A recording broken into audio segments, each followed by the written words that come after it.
Oh yeah, there's a second episode to that new Lord of the Flies TV show that came out last week. Time to review it. Before we continue with the review, I would like to thank everybody for helping get this Lord of the Flies video to 1,000 views. It may not have been a video that I was proud of, but I am very glad that slowly but surely I'm building some form of community, so thank you very much for checking out the video. So, episode 2 of the new Lord of the Flies TV show finally decided to air on BBC One last night, and the episode is simply titled Jack, and covers chapters 3 and 4 of the book. First off, I need to make an addendum to the first episode of this little review series that I've decided to create.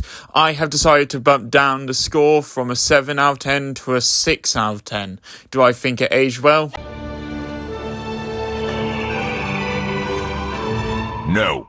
The simple reason why I've decided to bump down the score of episode 1 was because I watched episode 2 and then I realised just how much better it flows compared to the first episode. Because the first episode I felt was kind of slow looking back at it, whilst the second episode manages to balance the pace very well in this slow burner. So episode 2 begins a little bit differently, where we're seeing Jack trying to hunt down another pig, but then it decides to do a little flashback to the plane right before they crash, and also when they are about to take off. And this, I don't remember this in the book at all. They probably do mention it and describe it in the book, but in the film adaptations that I have seen, they never show this bit at all. And it's quite interesting to show that they're all like in 1950s and stuff. And then there's like one part where the pig's screaming and it correlates with the plane crash. And I thought that the editing during that scene was incredibly well done. One thing I especially noticed during this watching of this episode was the soundtrack done by the composer, Cristobal Tapia de Vere. Apparently he's from Canada, a composer from Canada,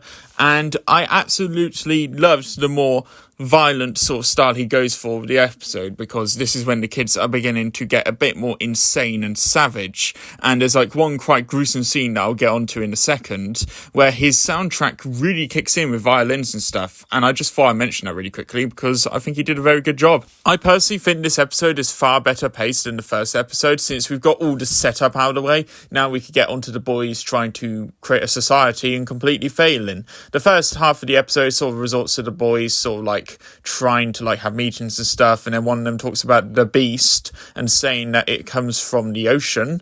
And then in the second half is the part where they try to hunt down a pig. They succeed in hunting down the pig, but at the cost of not alerting a ship to their presence. Just like in the book, I do think this conflict at the end of the episode is going to resort to some pretty insane stuff going down later on down the lines. And it goes to show how like Jack really does not really care about trying to escape the island as much as just having fun. He's too focused on hunting down the pig. He didn't bother to try to keep the fire signal going. And it leads to some interesting conflict, quite violent when they killed a pig. That's one of my problems with the episode. When they killed the pig, I felt like it kind of took me out because the blood was really unrealistic.